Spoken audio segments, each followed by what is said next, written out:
There's one thing that really irritates me about school, and that's been the case from when you start all the way to when you finish. And that's the amount of paper and like clutter and random sheets and folders you have to carry around and keep for your time in education. And I find it incredibly annoying. I also think it's a massive waste of paper when we have devices like this, the iPad mini, that basically solves all those problems. I'm going to tell you about it.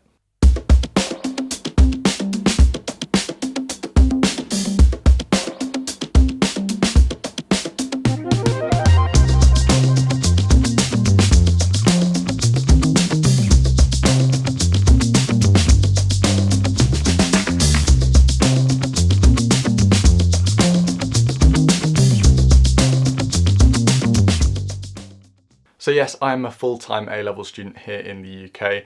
I'm studying physics, economics and product design. The main reason I wanted to do this was to get rid of all that clutter. I just find it's really annoying to carry about. And in my room, I don't have a particularly big room. Welcome to my bedroom. I had nowhere to store it. I just have like piles of paper, and a lot of the time, at least the way I go about revising and learning, I don't tend to go back that much to my old notes, so I just have paper lying around for absolutely no reason. Okay, let's talk about the form factor. The iPad mini is truly very small, but I think it's kind of a very good balance between something that's super portable and big enough so that you can write clearly and see things on a larger screen. I like to describe it as kind of a notebook size. I can easily hold it in one hand. I do have fairly large hands, but I can easily hold it in one hand and make my notes like that. I usually tend to rest it on a table anyway. But what I love about how small and mini it is that it easily goes in a bag. I mean, I could take a much smaller school bag to school than the one I do take, but it just slots in the front pocket. But I think it's just about big enough so that you can easily, comfortably write on it. I have a really strange writing technique. I write kind of like a left-handed person might, but I'm right-handed. So it means I rest my palm a lot on the screen, but it has no problem with that. I have enough palm space to write. I really like the form factor. I think it's a great size. The next one up would probably be the iPad Air, and I think that's a little bit bigger, but it's a little bit more of a hassle to take around. With this, I feel like I'm hardly taking anything. It's really very small. For context, I went with a 64GB space grey version without cellular. I just didn't see the need for cellular with my use case. I also went along and picked up the Apple Pencil 2nd generation, which does fit perfectly on the side of this iPad. The Apple Pencil, for context, if you have one of these, the iPad is about the same size as the Pencil. It basically fits perfectly along the edge. Which I guess gives you a little bit of context there. It charges on the side. I think this is the first iPad mini that works with the Pencil, and the Pencil is great. I'm not really going to do a review on the Pencil, but the Pencil is amazing. It's how I write down all my notes. So it does kind of add on a big part to this iPad. It really increases the iPad's functionality, and it works seamlessly, no problems with it whatsoever. Okay, let's quickly talk about the camera. I'm a photographer, I'm a filmmaker, but I don't go out taking photos or videos with the camera on the iPad, but I think it's important that it does have a good camera, which it does. It's a 12 megapixel camera, I believe, and it's pretty much just as good as all the ones on your iPhone. You can record good video with it if needed. I don't think I've recorded a single video on the iPad, but it's just not what I need it for.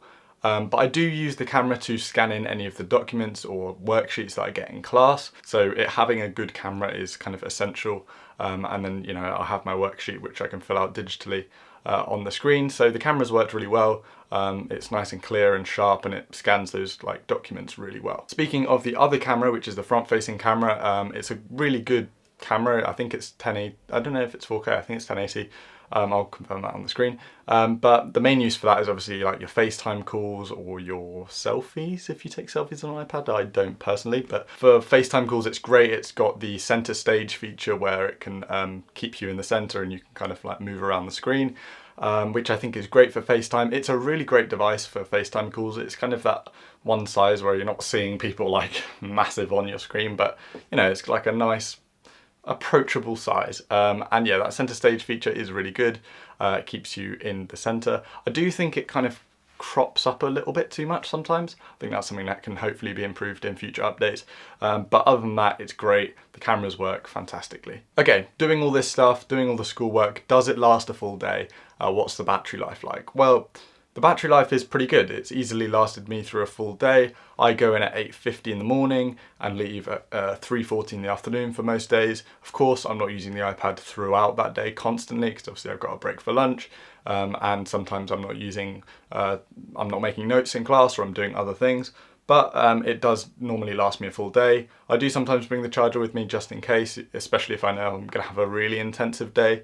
But it doesn't use up that much battery. It easily lasts me a full day. I just whack it on charge when I get back. And on light days, I can probably get away with only charging it once, and then it will last me 2 days pretty easily. Apart from schoolwork, I also use the iPad for a bunch of other things. I take a lot of photos and I make videos. So I've tried using it out for those aspects as well. Videos, there are just no apps out there that are currently good enough to support the kind of video editing I'd like to do. So it's not really something I've used that for. For photo editing, I think you could probably get away with it.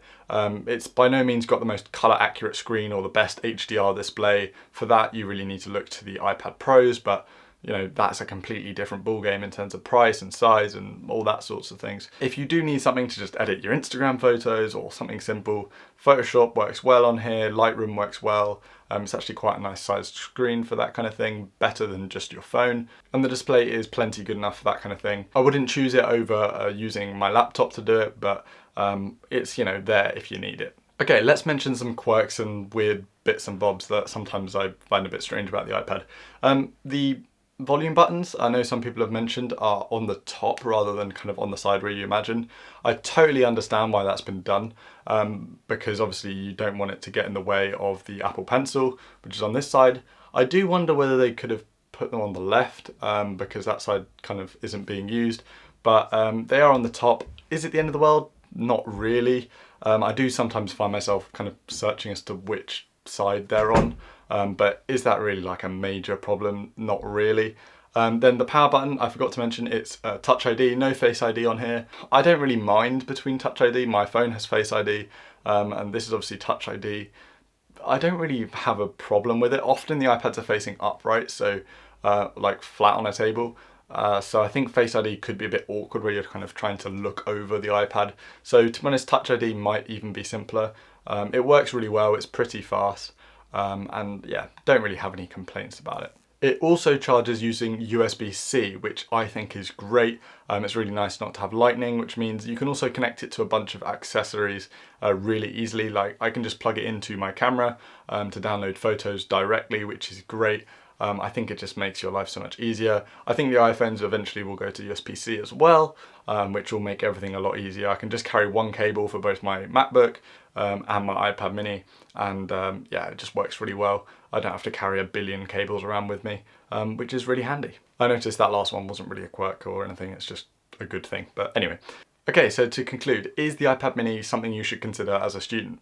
Well, I think so. I think it's a really good way of just compacting down your life and just getting rid of all that clutter. It kind of solves all those problems that I had at the start, and it's just a really nice experience to use. You have loads of your productivity apps. I feel like it makes me a bit more productive because everything's just there. I don't need to go searching for papers and textbooks and whatever. I can just have it all on the screen at one time. And I find the writing experience pretty natural. That was one thing, that was my biggest doubt. I wasn't sure whether I was going to enjoy writing on the iPad, but I actually do. I don't think it's that much different to writing on paper. You might need a slight adjustment to how you write, but to be honest, it's very, very minor. The pencil is great. It's very natural to write on. And yeah, with apps like GoodNote and Notion, it makes the whole experience really, really nice. That's about it for this video. I hope you have enjoyed it. Thank you so much for watching. Hit that like button and subscribe so you don't miss any more of my videos. There's going to be a new video every Monday for the rest of the year. 52 videos, 52 weeks. I think this is week 2. So far, so good. Let's see if we can do it all the way through the year. Thank you so much for watching, and I'll see you next time.